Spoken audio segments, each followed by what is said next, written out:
Gabbi from Searchability. I cover software testing recruitment here at Searchability across the Northwest and Yorkshire, and I'm also super active in a number of local tech meetups.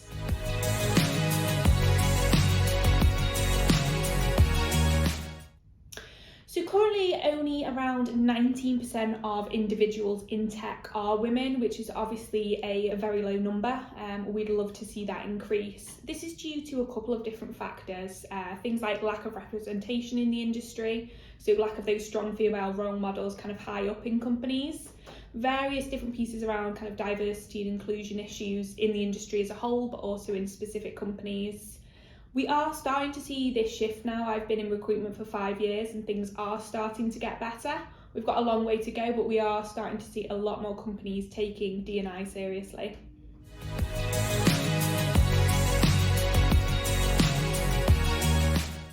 So there's a number of different things that we can do to help increase the numbers of women in tech. The first thing I would say is education. So by education, I mean offering a variety of different routes into the industry, kind of opposed to the traditional methods. There's some great organisations out there such as Innovate Her, and there's a number of company-led initiatives as well. I know Sky have an excellent programme to specifically encourage women into tech. People that have maybe had career breaks or have been in totally different industries and kind of don't see tech as something that would welcome them. So that's a key thing. Also representation. So as I spoke about earlier, making sure that there is those role models out there for people to aspire to, and for it to come across clear that you can be a woman and be successful and kind of high up and senior in tech. Following on from that, I think anything around events and making sure that all the events that you are putting on are really inclusive to women. I help to run a couple of events, and some of the things that we do is we're careful about the certain language that we use when we advertise our events. We always push to get a diverse speaker lineup, so a mix of women and men. And again, it's just showing that it's achievable to be a woman in tech and make these events a little bit more welcoming.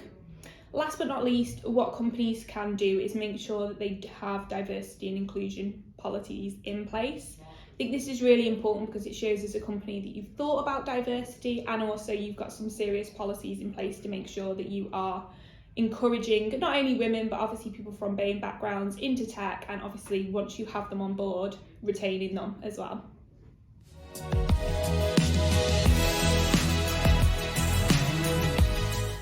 Yes, I'd like to give a shout out to Suman at Sky. So she's QA lead over at Sky, and she's so active in the community. She puts a lot of events on and she gives up a lot of her own time to help women get into tech and specifically testing. I'd also like to shout out Gwen at Sonocent. She's an engineering manager over there. She used to be engineering manager at Monzo. Again, just a really amazing role model for a lot of people in tech. And last but not least, all of the women on the Women in Test Slack channel that I'm lucky enough to be part of. It's a really great online community to kind of share their thoughts, kind of big themselves up, and also obviously vent about, you know, the difficult place that the tech industry can sometimes be for women.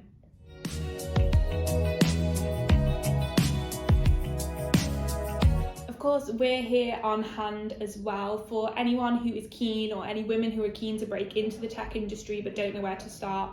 Please do reach out, because I can point you in the direction of a lot of influential people in the industry, a lot of online resources, and just generally be a little bit of a helping hand for you on all things job hunting. So feel free to reach out.